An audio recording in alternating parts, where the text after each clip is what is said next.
Bismillahirrahmanirrahim. Assalamualaikum warahmatullahi wabarakatuh. Kepada murid-murid kelas 10 dan 11 yang Bapak banggakan dan Bapak cintai, apa kabar semuanya? Semoga semuanya dalam keadaan baik.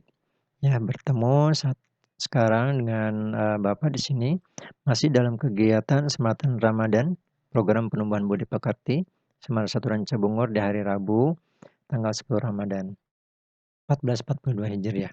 Oke, yang akan Bapak bawakan kali ini yaitu tentang materi budi pekerti dengan judul Cinta Tanah Air. Yang akan kita bahas yaitu yang pertama pengertian cinta tanah air, kemudian yang kedua cinta tanah air dalam pandangan Islam ataupun perspektif Islam. Yang ketiga contoh-contoh sederhana tentang sikap cinta tanah air. Yang selanjutnya tugas. Kita akan membagi menjadi dua tayangan video ya. Yang tayangan pertama yaitu tentang pengertian cinta tanah air dan cinta tanah air dalam Islam. Oke, kita beranjak ke pengertian cinta tanah air, namun sebelumnya kita berdoa dulu menurut agama dan kepercayaan masing-masing. Berdoa dipersilahkan. Sudah selesai, terima kasih. Ya, kembali ke pengertian cinta tanah air.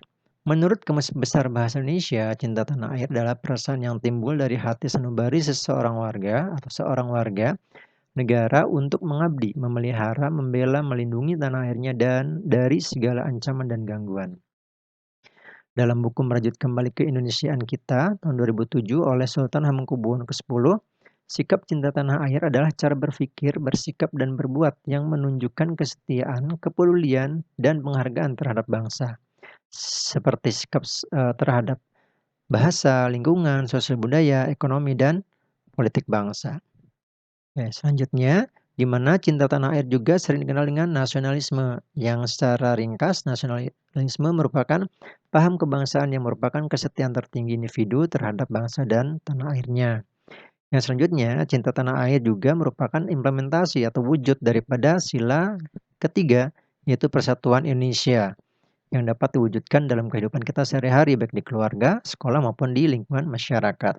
Yang selanjutnya, dari beberapa konten atas kita sedikit simpulkan cinta tanah air merupakan rasa kebanggaan, rasa memiliki, rasa menghargai, rasa menghormati, dan loyalitas atau kesetiaan yang tinggi yang dimiliki oleh setiap individu pada negara tempatnya tinggal yang dapat tercermin dari perilaku membela tanah airnya, menjaga dan melindungi tanah airnya, rela berkorban untuk kepentingan bangsa dan negaranya, serta mencintai adat dan budaya yang dimiliki oleh bangsanya. Itu merupakan pengertian cinta tanah air. Selanjutnya yang kedua, kita akan mencoba menggali cinta tanah air dalam perspektif Islam. Ya, kalian mungkin sering mendengar istilah tentang hubul watani minal iman. Ya, di mana artinya kurang lebih cinta tanah air bagian dari iman. Sebenarnya ini bukan merupakan hadis, ya, tetapi ini merupakan jargon-jargon ataupun kata-kata penyemangat pada masa menjelang kemerdekaan, yang pada saat itu Indonesia masih dijajah oleh Belanda, yang ini digaungkan oleh salah satunya yaitu Kiai Haji Abdul Wahab Casbullah.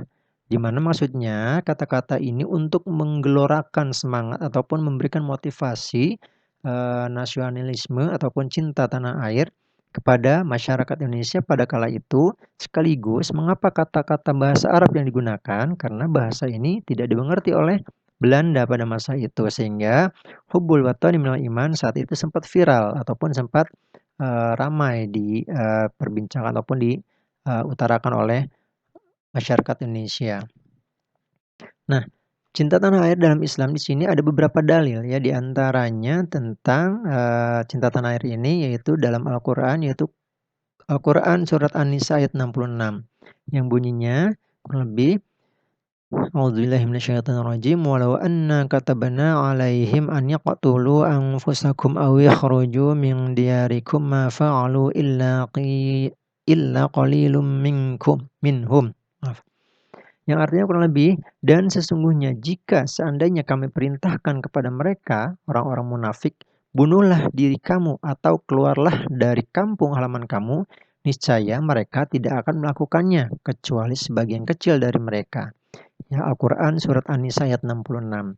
Nah, dalam tafsir Al-Kabir, Al-Imam Fakhr Al-Din Al-Razi menafsirkan ayat di atas, Allah meninggalkan kampung halaman setara dengan bunuh diri. Pernyataan Al-Razi di atas menjelaskan bahwa meninggalkan tanah air bagi orang-orang yang berakal adalah perkara yang sangat sulit dan berat, sama sebagaimana sakitnya bunuh diri. Ya, jadi cinta tanah air itu ataupun dengan saking cintanya kita terhadap tanah air, jadi ketika kita diperintahkan untuk meninggalkan tanah air kita, ini sama halnya dengan kita disuruh untuk bunuh diri, kurang lebih seperti itu. Ya. Selanjutnya, kalau itu dari Al-Qur'an, kali ini ada dari hadis, ya.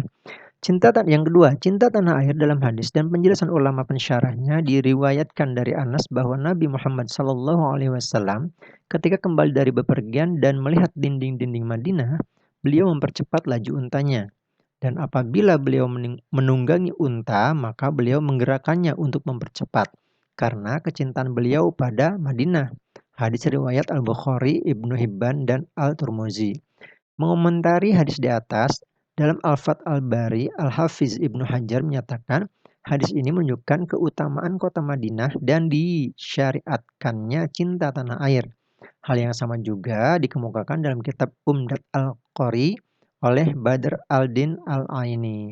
Ya, jadi, saking cintanya Rasulullah terhadap Madinah, sehingga ketika beliau baru melihat dinding Madinah saja, beliau sudah mempercepat laju untanya dengan tujuan agar cepat sampai ke Madinah. Kurang lebih seperti itu, sebesar itulah cinta Nabi Muhammad terhadap kota kelahirannya yaitu Madinah. Yang ketiga, cinta tanah air menurut para wali. Orang-orang yang saleh senantiasa mencintai tanah air. Dalam kitab Hilyat Al-Auliya, Abu Nuaim meriwayatkan dengan sanadnya kepada pimpinan kaum zuhud dan ahli ibadah, Ibrahim bin Adam. Ia berkata, saya tidak pernah merasakan penderitaan yang lebih berat daripada meninggalkan tanah air. Jadi, meninggalkan tanah air itu bagi mereka yang mencintai tanah airnya ini akan lebih berat ataupun dirasakan akan berat penderitaannya. Kurang lebih seperti itu. Kesimpulan dari beberapa dalil di atas, ya, setiap orang beragama selain berkewajiban untuk mencintai agama yang dianutnya dengan cara memahami dan mengamalkannya dengan sebenar-benarnya, juga berkewajiban untuk mencintai tanah airnya. Karena mencintai tanah air itu tidak bertentangan dengan agama dan bahkan merupakan bagian dari ajaran agama yang wajib diamalkan. Jadi, cinta tanah air itu merupakan salah satu kewajiban juga. Ya, kita sebagai warga negara berarti wajib mencintai tanah air kita. Oke, itu kurang lebih pembahasan tentang cinta tanah air dan cinta tanah air dalam perspektif Islam. Yang selanjutnya kita akan melanjutkan ke pembahasan yang ketiga dan keempat di video selanjutnya.